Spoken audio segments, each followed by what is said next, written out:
Cak biasa, Wak Abah kalau di segmen kedua ini kita buka penelpon. Nah, silakan. Penelpon kita di 0711 380022. Yang pengen bergabung dengan kita sesuai tema kita hari ini antara senior dan junior di kampus itu masih ada apa? Kata Dr. Aprianto tadi bahwasanya keributan antar mahasiswa itu sering terjadi dengan momen-momen tertentu. Maklumlah namanya kan kumpul banyak, namanya anak-anak jadi kalau terjadi kesalahpahaman, salah paham dan sebagainya itu. Masih tetap berlaku antara senior junior. Kita tahu juga bahwasanya keributan kemarin itu bukan di Unsri tapi di Polsri. Nah, itu berbeda tempatnya. Terus dilanjutkan lagi Dr. Apriantoni nih, jadi kalau kita tengok kan sebenarnya di kampus-kampus itu kan harus ada sejenis pembinaan. Jadi pembinaan di kampus ini harus sistematik gitu kan. Misalnya kalau di kampus ada WR3 ya namanya. WR3. Apa Pak? Pembantu wakil rektor 3. Jadi wakil rektor 3 ini satu wakil rektor yang bidangi di bidang kemahasiswaan. Nah, jadi di sini kan mereka harus lebih aktif untuk ini. Jadi harus juga turun ke bawah, melihat misalnya base camp mahasiswa yang ada, kemudian melihat fenomena-fenomena yang ada di lingkungan kampus. Itu penting. Ya. Nah, ini fenomena. Halo, dengan siapa di mana? Halo, dengan siapa di mana? Waalaikumsalam. Dengan siapa di mana, Pak? Dengan siapa di mana? Dengan siapa di mana? Di skip siapa? Iya. Pak Jono di skip. Silakan Pak Jono. Bagus sekali ya temanya. Di sini ada nama pendidikan. Ya. Terus juga ada dari tim.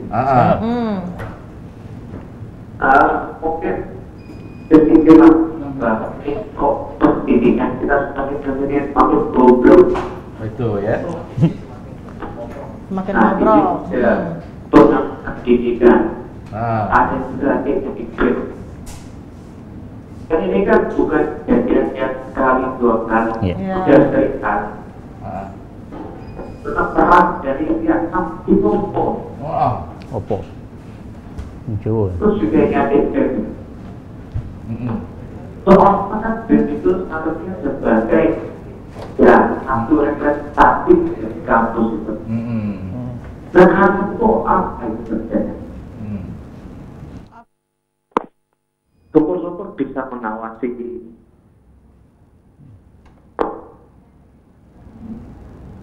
Halo? Betul Pak. Ya, silakan Pak, lagi Pak, lanjutkan. Pak.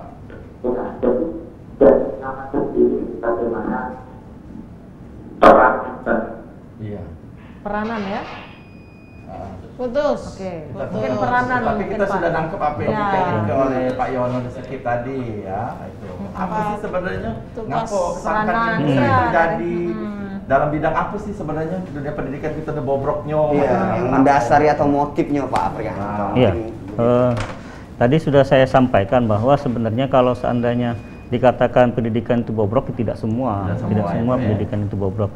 Artinya ada kurikulum di masing-masing perguruan tinggi itu kan, kurikulum nasional, kurikulum universitas, perguruan tinggi, kemudian ada kejuruan dan prodi dan sebagainya. Ini kan ada semua di situ. Jadi artinya berdasarkan kurikulum ini tentu ini mengarah kepada pola pendidikan yang untuk memunculkan mutu setiap individu-individu. Kita angkat lagi Pak. Penelpon kedua. Iya, tidak semuanya bobrok gitu. Halo. Ya. Siapa di mana ini? Waalaikumsalam. Siapa di mana ini? Herman di Banyasin. Iya, mana Herman? Iya, apa kabar? Sehat. Alhamdulillah, Pak Herman. Sehat juga untuk Herman. Selamat mimpi, selamat dinanti. Iya. Sama mana menurut Pak Herman kejadian kemarin itu? Gimana Pak Herman? Iya. Sama mana sebagai masyarakat? Pendidikan dulu. Iya, sama mana? Presiden mahasiswa. Presmanya ya. Iya, kemarin kan ada kejadian yang tidak kita inginkan, gitu kan? Iya, betul Kak Herman. Alasannya ya, dengan pendidikan junior dengan senior gitu kan. Nah itu ini apa namanya salah paham gitu kan. Nah memalukan gitu kan. Itu dari tindakan kita tuh bagaimana gitu kelanjutannya gitu kan. Kalau kita dari sini ke depan jangan lagi kayak gitu gitu. Nah padahal dari Utri ya. Polstri. Poltek. Iya, kalau dari Politeknik. kalau dari Utri masuk ke sini ke bawah. Itu teriaknya. Nah, jadi itu tadi berarti Utri ya? Polstri, Pak. Polstri. Iya, jadi tadi sudah bicara dan ke depannya kita jangan lagi itu suatu pelajaran. Gitu. Suatu peringatan gitu kan? Itulah pesan aku dari Netbang PM yang ada di Lalat Tubawa. Ya, terima kasih. Terima kasih Pak, respon yang baiknya. Terima kasih. Waalaikumsalam. Namanya ribut ini bukan cuma mahasiswa baik. Ibu-ibu di warung juga ada ribut. Benar. Tapi cuman ini sudah melakukan kontak fisik kok Abang. Sudah meresahkan ya. Jadi sebenarnya pembinaan ini balik lagi ke Dr. Apriantoni ini, pembinaan ini dilakukan oleh kampus itu dari Purek Tigo. Iya, wakil rektor ya, wakil rektor 3. Ini tadi ada Pertanyaan itu tugas dari Presiden. BEM itu apa? Kenapa bisa terjadi yang seperti itu? Walaupun di kampus lain, bukan di industri, tapi kan menurut pengamatan Pak Presiden kita ini, sebenarnya kenapa ini bisa terjadi, Pak? Nah itu.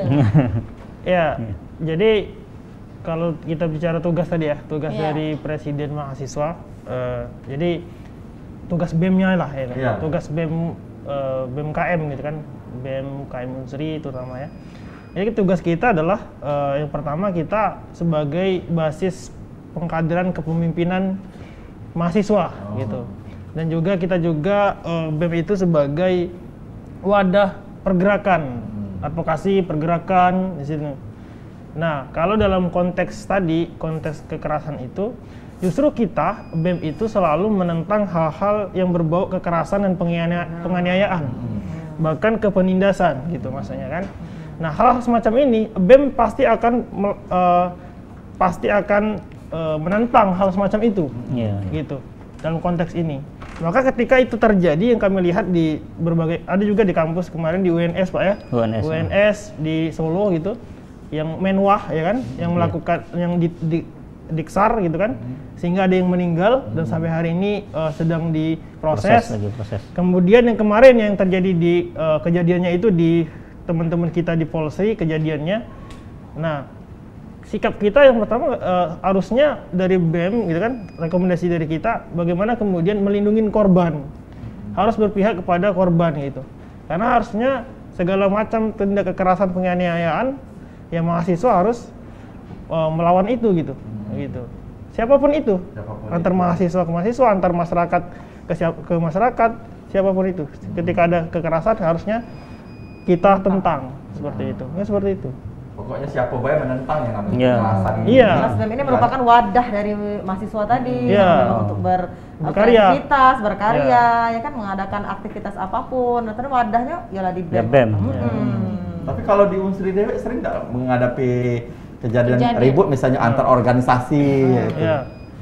Kalau di Unsri itu yang sering terjadi itu di ketika masa pemirah, pemilihan umum presmanya, atau pemilihan gubernurnya, ketua BEM-nya. Jadi momentum itu yang kadang karena perbedaan pendapat, perbedaan pilihan, sehingga terjadi kadang ada chaos terjadi. Cuman kalau di BEM Unsri sendiri misalnya antara kakak tingkat dan adik tingkat itu nggak ada senioritas, nggak ada di BEM Unsri, terutama di BEM Unsri yang sekarang ya.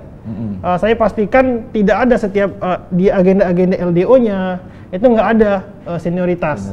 Kita justru mengajarkan bagaimana kemudian adik-adik kita ini paham terhadap permasalahan-permasalahan yang terjadi, kemudian menambah pemahaman mereka, ilmu-ilmu baru seperti itu. Dan kita rangkul adik-adik kita gitu. Jadi bukan melakukan kekerasan atau penganiayaan seperti itu. Itu sih kalau di BEM Unsri. Kalau menurut dokter, cak mana ini cara mengatasinya, pembinaannya, atau apakah memang harus ada sanksi-sanksinya supaya mereka ini tidak ngelakukan lagi yaitu? Yang pertama yang tadi saya sampaikan bahwa dari pihak rektorat itu juga harus memikirkan bagaimana pola, artinya harus ada blueprint lah, blueprint yang sistematik sehingga nanti bisa melahirkan satu konsep agar pola-pola seperti ini tidak lagi muncul gitu kan. Nah karena ini kan sesuatu yang sering kali berulang-ulang gitu kan, sering kali berulang-ulang. Ya nanti perlu misalnya apakah perlu diadakan pertemuan rutin kayak coffee morning atau apa gitu kan yang sifatnya menyeluruh gitu kan. Bisa saja dengan pembinaan-pembinaan melalui kelompok-kelompok gitu kan. Misalnya melalui fakultas dan lain sebagainya itu langsung di-take oleh pihak pimpinan gitu kan, pimpinan rektorat. Nah, ini salah satu jalan ya, tapi saya pikir itu harus dipikirkan blueprintnya seperti apa gitu kan. Harus ada blueprint sehingga dia nanti aspek kemahasiswaannya tidak cuman kejadian-kejadian seperti ini, aspek lain bisa dirangkul misalnya mengantisipasi adanya radikalisme di kampus misalnya, atau anti terorisme di kampus yang misalnya bisa saja itu muncul di dengan itu secara ini kan. Nah kemudian kita angkat telepon dulu. Setiap Pak Afrianto ini ngomong pasti telepon masuk. Ini kita angkat. Halo Ebo, dengan siapa di mana? Assalamualaikum. Waalaikumsalam. Iya, Ruli. Iya, silakan Ibu Ruli, Cak Mano tanggapannya. Saya ingin sedikit memberikan saran gitu ya. Saya mendengar dari berita dari acara ini. Intinya kalau saya menekankan bukan hanya untuk Polri, seluruh perguruan tinggi, saya minta supaya dari ketua perguruan tinggi untuk memberikan terutama kepada Bapak Polisi atau Bapak TNI untuk memberikan seperti pelatihan adab gitu. Karena sekarang ini kalau dilihat bukan hanya dari perguruan tinggi, dari SD juga suka kayak gitu, SMP, SMA. Dan kemarin seperti di Musi Banyuasin, orang sampai dan bisa ngomong dan bisa berdiri kan terlalu tuh. Nah ini semua sebetulnya berangkatnya dari rumah. Nah jadi dari sekolah saya minta tolong Bapak Polri adakan hubungan kerjasama dari perguruan tinggi dan sekolah-sekolah lain untuk memberikan pembinaan mental, gitu. Supaya setiap ada kegiatan lomba-lomba itu sebelum acara dimulai diberikan dulu wejangan. Dan di hari-hari yang lain juga seperti masuk dalam anggaplah sebagai mata kuliah juga gitu. Untuk bagaimana kita terjun ke masyarakat, menghadapi masyarakat. Nah, sesama teman, semuanya lah gitu. Kita ini sekarang ini kayaknya kurang. Jadi bukan hanya Polri aja dan seluruh kita.